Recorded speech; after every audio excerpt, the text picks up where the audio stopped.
Hello, friends. You okay over there? It went down the wrong hole. Alright, you can't start with you dying. You gotta build. Oh god. Okay, so we're doing drink asks. I am drinking a gin and tonic with a lot of lime. And we're both having Dr. Pepper and vanilla vodka because it's simple and not bad. And I have been spoiled by a, cocktail magician. Which isn't to say that I don't enjoy that, this isn't a necessarily complex drink, but Artis, you ruined me for bad cocktails. Okay, so I have an ask. I had an ask. Where'd it go? Oh, okay. So this is from Carvius. They say, Drunk asks, favorite D&D class? Any addition, feel free to get obscure. So I'm gonna let you guys go first. For reasons. So my favorite D&D class, so I've only really played one game of D&D. The other one was White Wolf. Well, I did play, but the one character I played very briefly in D&D for like 3 weeks was a barbar. So I played a barbarian centaur, and he was dumb as a box of rocks, but oddly insightful occasionally. But just I don't know what's going on. I just want to hit stuff. I want to smash it. Just I love playing non-complex characters that don't have like a crazy backstory or just a dumb smash shit. Well, that explains Drake. Yes. Who's not the barbarian, by the way. What was the name of my barbar? I don't even remember. I don't remember either. It was a weird campaign. It was, and I pretty much played for like 2 weeks. 2, 3 weeks, 2 weeks. Something like that. It wasn't very terribly long. Pretty much I just I played an interim character that happened to fit into the story for a little bit. Barbarian, final answer? Barbarian, final answer.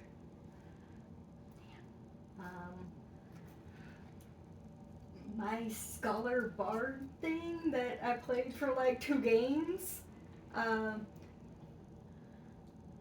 we started a friend of mine started a D&D thing, but it was virtual, and it was basically everybody else was on the West Coast and could potentially actually meet at some point, and I think their mental health got where they couldn't, but we did a thing where I played a bard, and my bard was basically, they were a bard because they wanted to follow and they adventured because they wanted to follow the adventurers around and be the one to tell the story. Also, there was a secret book that they were protecting, but backstory. The secret book was hidden in the back. Alright. So the correct answer is rogue. But that's not what I'm going to talk about. Because I had a thought when I first heard this question. It's like, oh, I know how to fix people's internet rage. Always happens. Super easy. But it made me think when it said, go back to any edition, feel free to get real obscure. Oh, God. I played in a second ed game where we were using kits. And I played a thespian bard. Wait, kits, you can just buy a book and play, you had to have... No. This is When when I say- D&D first started? No. This is well after it first started. This is... What year are we talking? Well, when I played it, it was 2004. But the second ed stuff, this is... I think this was late 80s, early 90s is when this book came out. But they had character kits. So, you know how in 5th ed you have, a subclass for that, or in 3rd ed you had a prestige class, whatever. 2nd edition was very different in how you progressed, but there were different styles that you could pick up for certain classes that came in source books, and the thespian bard took the bard's spellcasting away in return for really kind of being terrible at everything. But you could pick up any weapon, and you only suffered half of the normal non-proficiency penalty because you had used it on stage. You had stage fought with it. So you still weren't proficient with it, and you still took a penalty, but it wasn't as big a penalty, and it meant you could grab any weapon. You didn't have to focus on one or whatever. And you got some other things, and you got some rogue skills out of it, and I don't remember all the details, but that is what Edgin is. He is a thespian kit bard who he managed to convince the DM to let him do this wacky shit out of a second ed source book when everybody else is playing 5th edition. And they- Who's that? D&D movie. Say it again. I'm sorry. The D&D movie. Okay, thank you. Well, but that's... I'm bad with names. Now nobody has to argue about the fact that he's not a bard because he didn't use any magic and he didn't do anything. He's just a thespian bard. That's all. That's it. Yeah. Problem solved. I didn't think about that he never did any magic. See, I just solved the problem. Oh, It's Jesus, solved. his cadence. All of a sudden I thought we had a sudden storm. Something like attack the back door. Alright, next question. Is yours.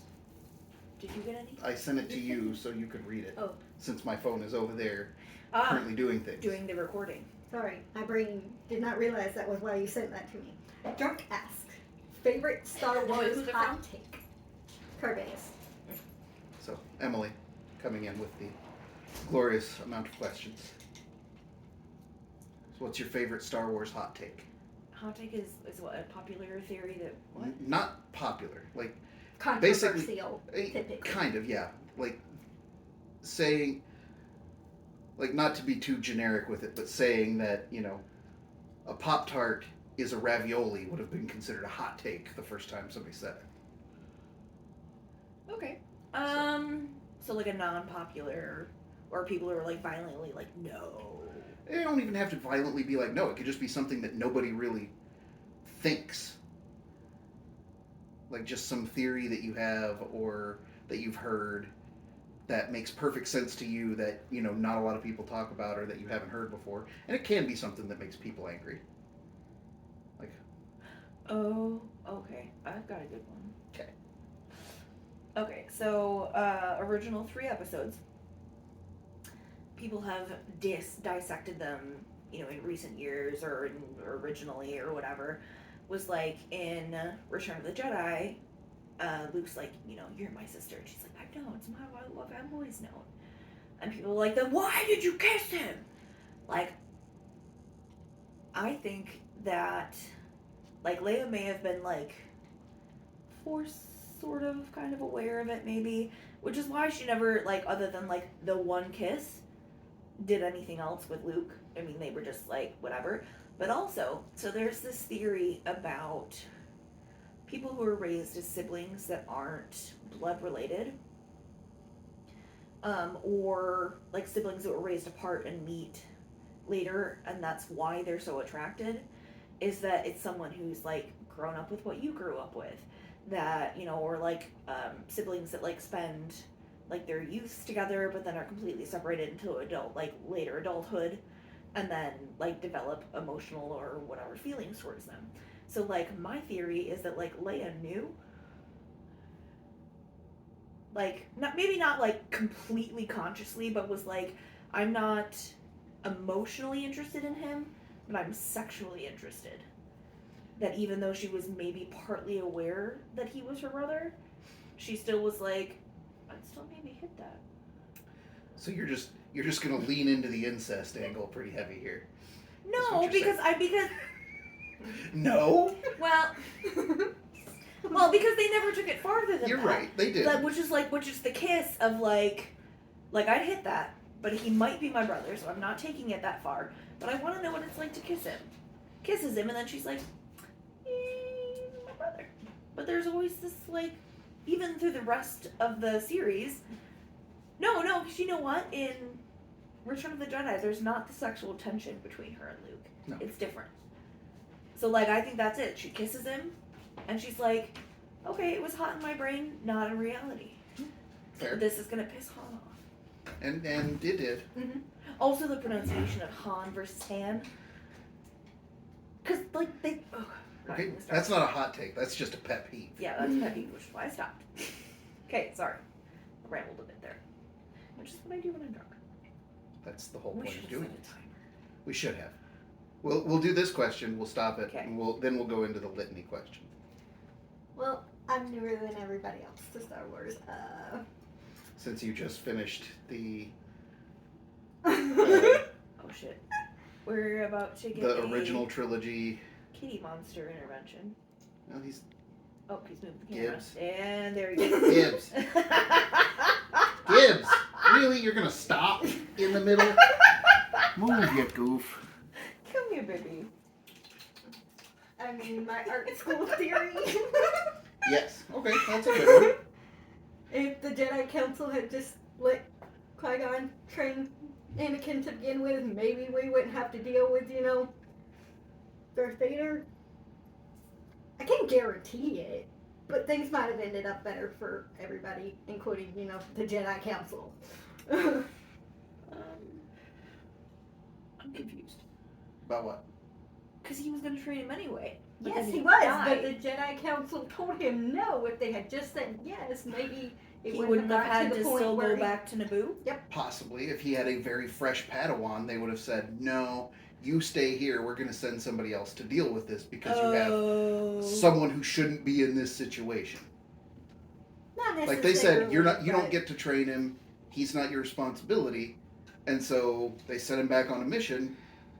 I don't know what they expected him to do with this kid that he technically owned, but I don't know that they really expected things to go the way that they did. But obviously, anyway, yeah. Art school. If Qui-Gon had I had still think Qui-Gon, even if they'd been like, alright, great, you have a new Padawan, he still probably would have gone to Naboo. Maybe Anakin would have stayed at the temple. maybe, and that would have changed things too. But also, I think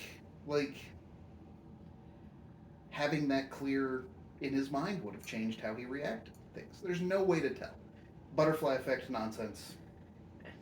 But yes, had What does that have Qui-Gon. to do with art school?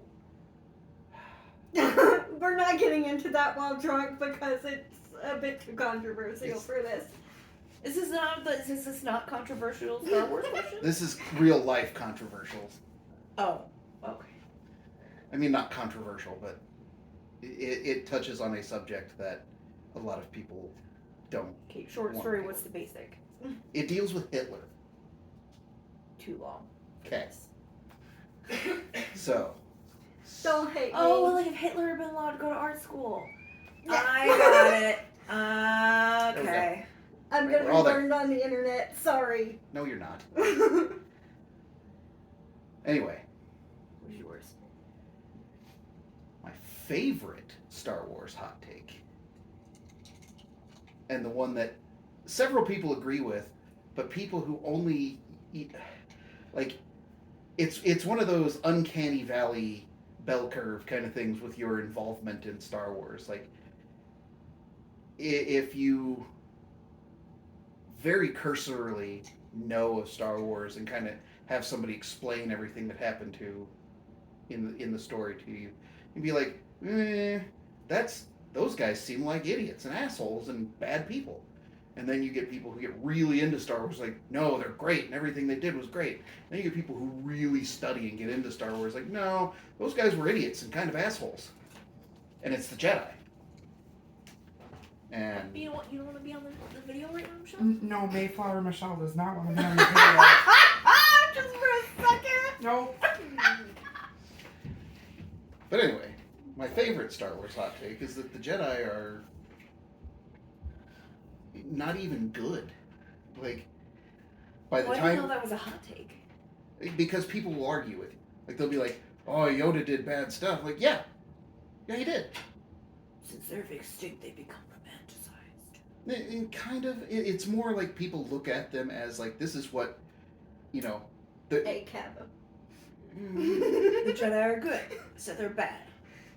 They get Not very the, black like- and white about it, and they even get into like, well, George Lucas intended for the Jedi to be the good guys, and like, maybe he did. If it was supposed to be a black and white, the Republic and the Jedi are the good guys, and the Sith are the bad guys, and Stark line in between, then he fucked up the story something fierce, which I don't think he did. I think he is a better storyteller than that. But And- people are people. People are people. The Sith are absolutely trying to do bad things, and they're aware that they're doing bad things because their philosophy is based on Anger, rage. anger and hate and just all these other things.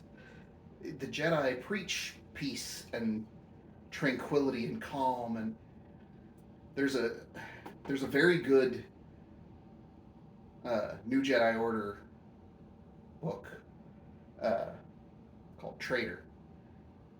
And in there's a character who later turns out to have been a Sith somehow, which I don't really buy. I think they were backpedaling to...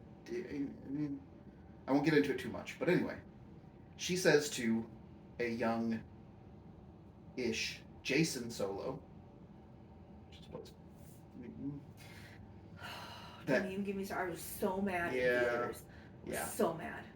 Anyway, that... they're talking about the difference between a Sith and a Jedi, and how, Jedi use, the Force for knowledge and defense, and, they have a lightsaber, but it is a last resort. It's there to end conflicts when they become escalated to that point. But you can't, you can't go into it with anger or hatred or anything. Vergere says, you kill people, you murder, you end a life, and you're supposed to be calm and detached and unaffected by it? Isn't that fucked up? Raising a bunch of little sociopaths. Right. Sociopaths. They get to a certain point, and yeah, you're supposed to be calm and detached from the world, but you're still supposed to interact with it and do things and be an active force in the universe, which means you do a bunch of scary shit. While I don't feel a thing. Which is how they all become war criminals. So yeah, there's mine. Fair point. Since we didn't set a timer. We will stop it here. Be back. How long is it? Only, what, 20 minutes? I can't tell. 18.